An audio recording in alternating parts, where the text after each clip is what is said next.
Olá pessoal, nesse vídeo eu vou falar mais um pouco sobre esse livro aqui, Flávio Josefo, Judeu de Roma, da Mirelle Adams-Lebel, da editora Imago, de 1991. Já teve um primeiro vídeo que eu dei uma primeira passada no livro, e agora eu vou falar de mais alguns tópicos esporádicos aí que ela falou no livro, né? Então, Josefo ele destaca a tradição oral, que ela está ambientada no contexto judaico. O contexto judaico tinha essa tradição oral, que conferia grande valor à arte da memória. Então, no Contrapião, o José diz assim: toda semana, abandonando todos os demais trabalhos, reunimos-nos para escutar a lei e aprendê-la de cor. Então, veja, esse é o contexto judaico. Né? O texto em hebraico ele não possuía vogais, de modo que a sua leitura correta dependia de uma tradição oral que explicasse a pronúncia a ser usada dentro das diferentes possibilidades. Entendeu? Você tem um texto que não tem vogal, você tem consoante. Então, para você ler, você tem que ler junto com uma tradição oral, porque não tem uma forma para ler. Você pode ler de várias formas. A colocação de vogais para eliminar tal ambiguidade na leitura seria adotada somente lá no século VIII. Então, ele está ambientado num contexto de tradição oral. E, consequentemente, Jesus, aí também os primeiros cristãos. Segundo Flávio Josefo, o historiador digno de louvores é aquele que registra fatos cuja história nunca foi escrita e que faz a crônica de seu tempo para as gerações futuras. Então é interessante essa perspectiva de história, né? Ou seja, a história é o cara que é testemunha ocular. Né? O livro do Evangelho de Lucas, ele fala, consultei as testemunhas oculares. Essa era a maneira de fazer história. Você consultava as pessoas que testemunharam, ou você mesmo testemunhou. Né? Então, é uma maneira de fazer história diferente da atual. Hoje, o testemunho ocular já não tem tanto peso, né? Porque ele é carregado de vieses. Você tem que buscar documentos, os arquivos, né? Várias fontes para tentar tirar esse viés. Na época, você, testemunho ocular, o teu testemunho quase que não era contestado, né? Outra questão que ela vai falar é essa questão da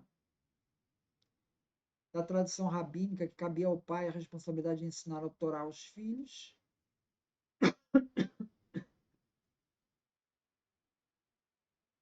Século I, o rei Alexandre Janeu, segundo o Talmud de Jerusalém, construiu escolas destinadas a ensinar os filhos órfãos, uma vez que caberia aos pais o encargo da educação dos filhos.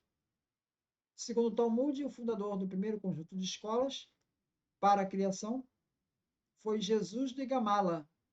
Está no Talmud da Babilônia, do Baba Batra 21a. A tradição oral ela foi fixada na Mishnah, isso por volta do ano 200. E essa Mishnah se refere a uma antiga tradição que dizia assim: o judeu, o menino judeu, aos 5 anos, começa com o estudo da Bíblia. Aos 10 anos, aos 13 anos, começa a observar os preceitos da lei. Aos 18 tem lugar a chupá, ou seja, a celebração do matrimônio. Então, esse registro, também Philon fala disso, né? Ele diz que no 7º dia funcionava em cada cidade milhares de escolas, onde se ensinam a inteligência, a moderação, a coragem, a justiça e demais virtudes. As pessoas ficam sentadas em ordem, em calma e ouvem com uma atenção perfeita para saborear palavras deleitáveis, enquanto um dos mestres de pé dá as mais nobres e proveitosas lições, as quais lhe permitirão progredir em todos os domínios da vida. Leis especiais 2.62. Então, vocês vão ver que esses textos estão se referindo à leitura da Torá, que o menino judeu ele era aprendido, ensinado, né, desde criança. A Mirelle Lebel destaca que, aparentemente, o ensino destinado aos filhos da elite social se estendeu ao restante do povo, a ponto de um rabino do século II assim dividir os ciclos de ensino. Essa questão aos 5 anos a Bíblia, aos 10 a Mishnah, aos 13 os mandamentos. Isso está no Abbot de Rabi Natan, a 6. E no Midrash Rabba, sobre Levítico 7. Também Flávio Josefo, em Contrapião 2.18.178, registra o impacto dessa cultura na formação dos meninos judeus. Ele diz assim: se um de nós for perguntado sobre a lei, está pronta a recitá-la de cor mais facilmente do que o próprio nome. Na verdade, aprendemos-la logo que tivemos acesso ao uso da razão e levamos como que gravada na alma. Tá?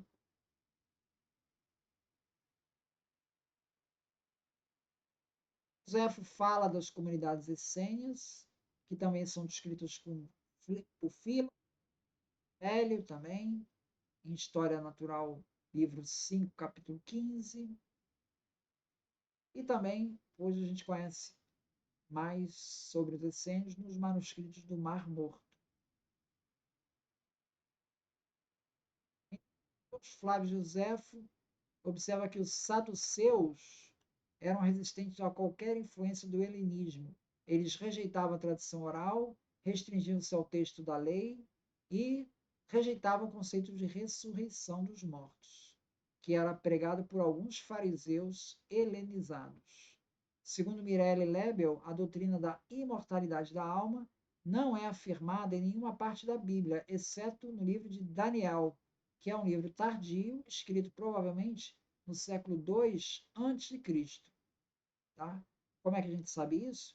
Que o capítulo 11 do livro de Daniel descreve em detalhes as guerras entre Seleucidas e os Lágidas, e uma parte do reinado de Antíoco Epifanes, que viveu aí entre 215 e 164 a.C. A partir do capítulo 11.40, ele se refere a um tempo do fim, esperando uma mudança, que ainda não aconteceu. Como essa mudança aconteceu com a vitória da insurreição dos Macabeus, que foi entre 167 a.C., isso sugere que o livro foi escrito entre 200 e 167 a.C. John Crossan observa ali a presença de muitos ossuários judeus no século I, principalmente entre os fariseus. Isso revela uma crença na ressurreição desses fariseus.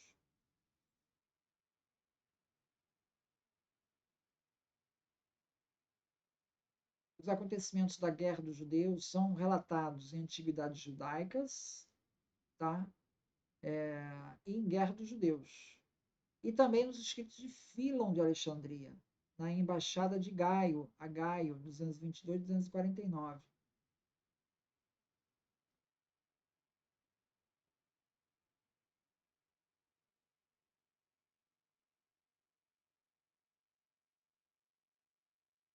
José também denomina um grupo rebelde liderado por Judas Galileu, né? Além dos fariseus, saduceus e essênios, ele se refere à quarta filosofia, né? Que são esses rebeldes, zelotas. Né? Para José, os seguidores rebeldes dessa quarta filosofia, ao identificar Roma como um império do mal, dentro de uma perspectiva apocalíptica, plantaram as raízes dos males que ali graçaram mais tarde. Isso está em Antiguidades Judaicas, capítulo 20.10.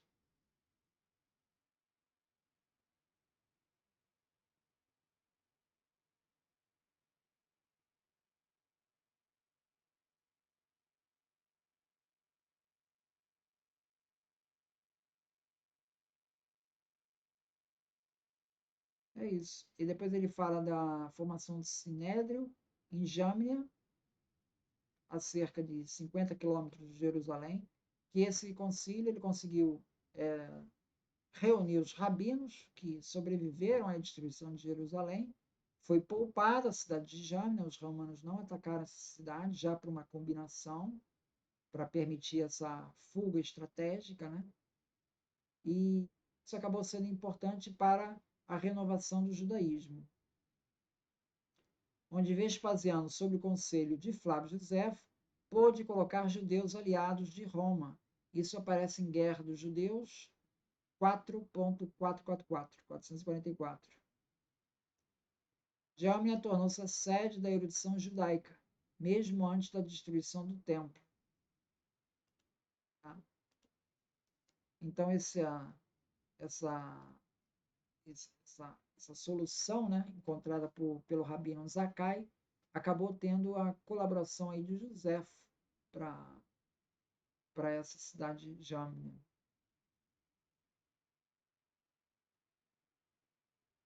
Após a destruição de Jerusalém, o grande sinédrio mudou-se para Jamnia, onde foi presidido pelo próprio Yohanan Zakkai.